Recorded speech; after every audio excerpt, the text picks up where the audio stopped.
I'll define what is moment of inertia. So here I have given the definition, you can read.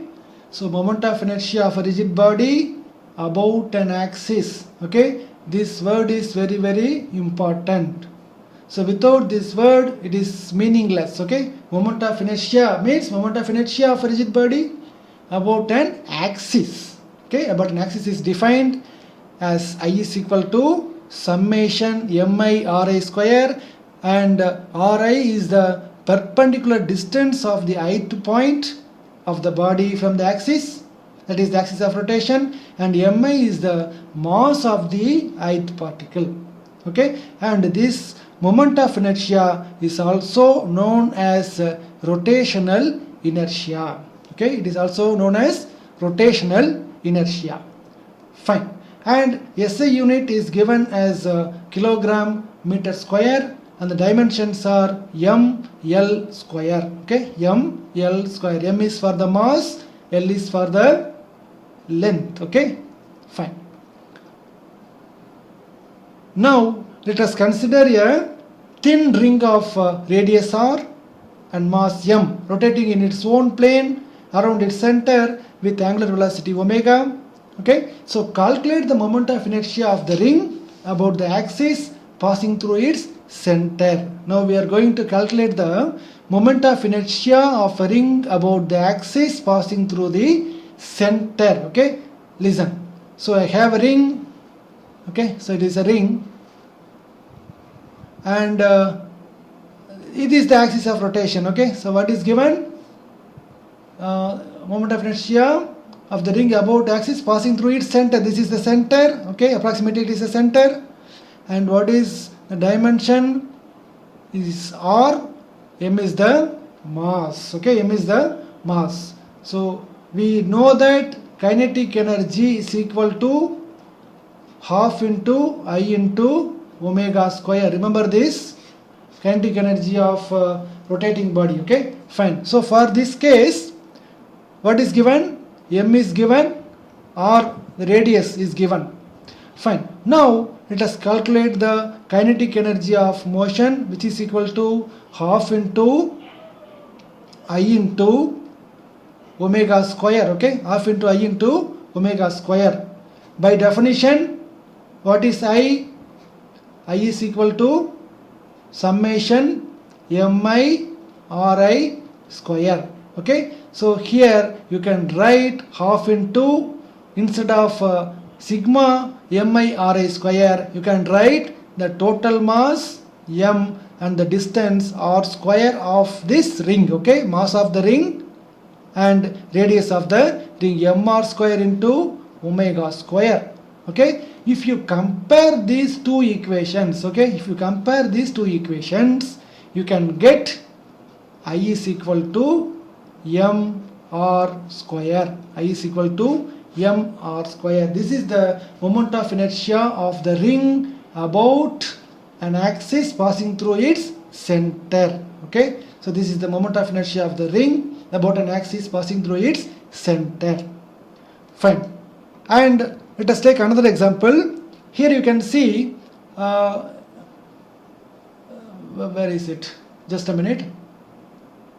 Fine. So next you take a rigid rod. Okay, so you have a rigid rod of negligible mass. The mass of the rod is negligible. Okay, and length, you have a rod of length L, and it has a pair of small masses. Okay, you have two masses, m by 2 and m by 2. Fine. Rotating about an axis through the center of mass perpendicular to the rod. Okay, so this is the axis of rotation. This is the axis of rotation. Fine.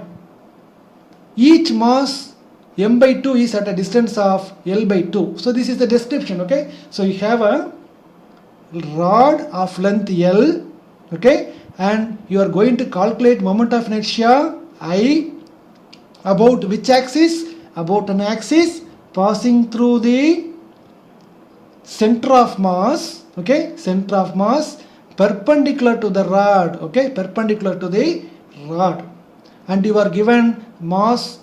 Okay, you are given the mass of the system. Okay, so you have m by 2 one mass, m by 2 is another mass. Okay, they are at the edges of the rod of negligible mass. Okay, fine. So by definition, what is moment of inertia? It is the product of mass and distance square. Okay, mass and distance square. You can have here moment of inertia as for this mass you can take mass m by 2.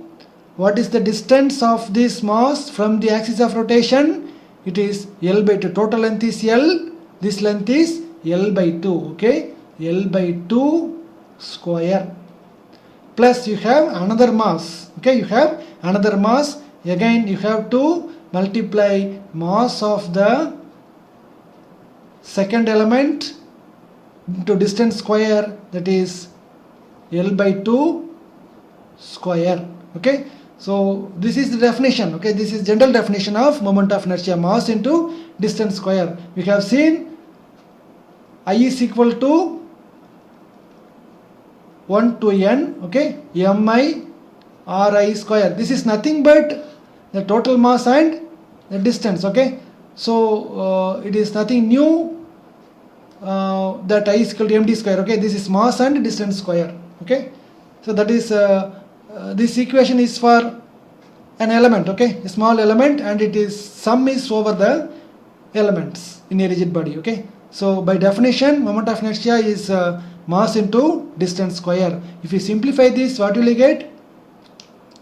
M into L divided by, okay, m into L square divided by, this is 4. Okay, 2 into 4 8 plus m L square divided by 2 into 2 square is 4, 4 into 2 is 8.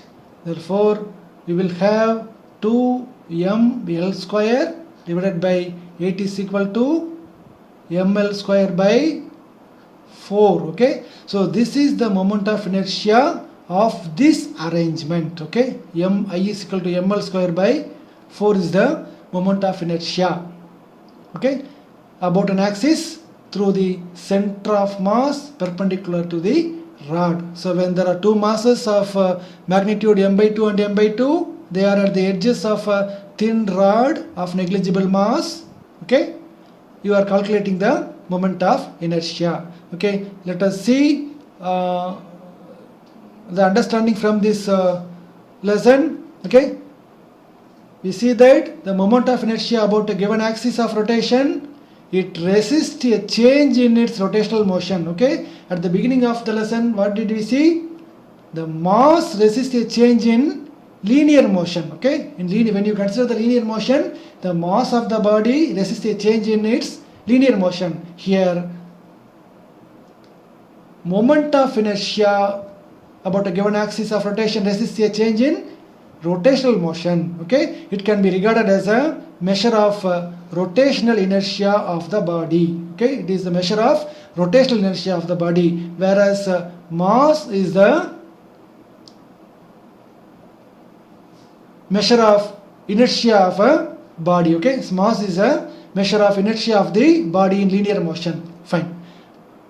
And moment of inertia is a measure of the way in which different parts of the body are distributed at different distances from the axis of rotation. I repeat, moment of inertia is a measure. Okay, it is a measure of the way in which different parts of the body are distributed at different distances from the axis of rotation of the body. Okay, now we shall see the dependencies of this moment of inertia. Okay, so moment of inertia of a rigid body depends on, one, the mass of the body, its shape and size of the body, the distribution of mass about the axis of rotation, and the position and orientation of the axis of rotation. Okay, moment of inertia depends on all these four. Okay, please understand the dependency of moment of inertia of a rigid body.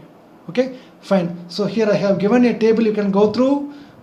These are the results of the moment of inertia of different shapes about different axes of rotation. Okay, here you can see a circular ring. Okay, axis perpendicular to the plane at the center. This is the result. We are not going to prove anything here, okay, just we are going to take the result, okay. And here you can see the rod, okay, it is it is rotating about the axis y, okay, ml square by 12. You can go through the table, okay, fine. So these are other shapes. It is a hollow cylinder, it is a solid cylinder, and it is a sphere. Fine. So based on this lesson, we have a question. Let us solve this question. Okay. See, a rigid body consisting of two particles. Okay, you have a rigid body that consists of two particles of mass m, connected by a rod of length L and negligible mass. Okay, the mass of this rod, okay, mass of this rod is negligible, and it consists of two particles of mass m. Okay, a similar example we have already seen. Okay, there we saw that masses are m by 2. Here you have mass as m. So our aim is to calculate what? So what is the rotational inertia? Rotational inertia is another name for moment of inertia. Okay, both are same. So here I have given Cm, that is the center of mass. Okay, so the axis is here, axis of rotation is here, and this axis of rotation is perpendicular to the length of the rod. Okay, about an axis through the center of mass perpendicular to the rod as shown, figure A. And what is the rotational inertia I of the body about an axis through the left end of the rod? This is another problem. Okay, another axis is here, and this axis is passing through the left end of the rod and parallel to the first axis. That means parallel to this axis, that is the axis passing through the center of mass. Okay, so how to calculate the moment of inertia? Okay, fine. The first case we can take A. Fine. So I is equal to, so we have two masses. Okay, we have two masses. We can take the first one. So by definition, what is moment of inertia about an axis? So it is the product of mass, okay, and the distance square. Distance is taken from the axis of rotation. Okay, total length is L, and this mass m is at a distance of L by 2. Okay, அதனால என்ன பண்றேன் அப்படினா m into L by 2 square பண்ணிக்கிறேன். So இன்னொரு mass இருக்கு. Okay, you have another particle. So the moment of inertia about the same axis due to this mass. Okay, again it is m into L by 2 square. If you simplify, what will you get? M into L square by 4 plus m into L square by 4, which is equal to 2m L square by 4, which is equal to m L square by 2. Okay, so this is the result for the sum A. Okay, I is equal to m into L square by 2. So this is the moment of inertia for the first case. Okay, that is the rotational inertia. That is suffix you can write ICM. It is the center of mass. Cm is nothing but the center of mass, and axis passing through the center of mass of the rod of length L. Okay, fine. So what is the second case? How to calculate the second case? So there are two ways of calculating moment of inertia for the second case. Okay, we shall see only one method.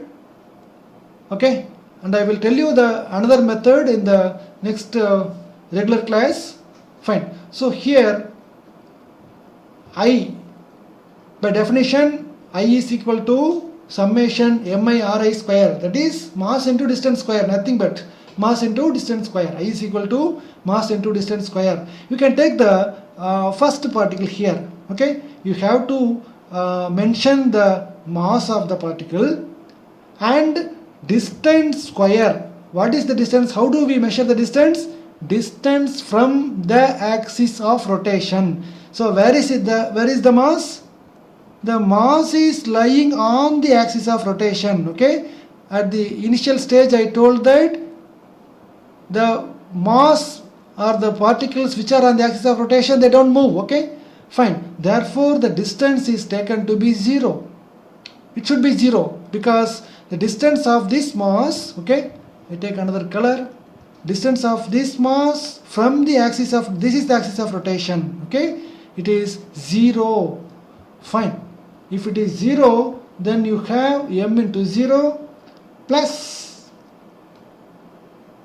this mass, okay, second mass. You can take this mass as m and now calculate the distance of this mass, m into distance square. So what is the distance? So the distance is L, because the axis of rotation is at the left end of the rod. Okay, therefore this distance is L, m into L square, which is equal to m into 0 is 0. Therefore I is equal to m into L square.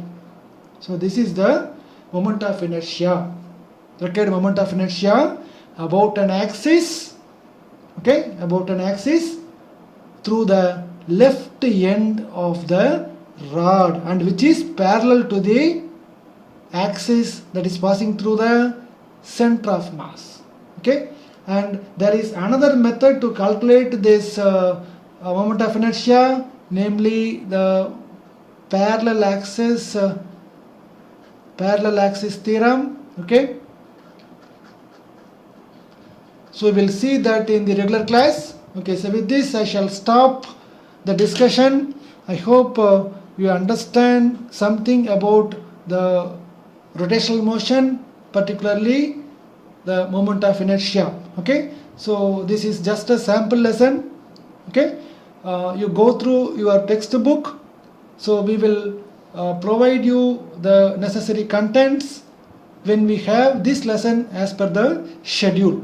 Okay, so thank you all for watching. Thank you so much for watching this video, and I am really indebted to my teachers. I thank all my teachers at this moment. Okay, and thank you viewers. Thank you. We shall meet in the regular video from 2nd October. Thank you.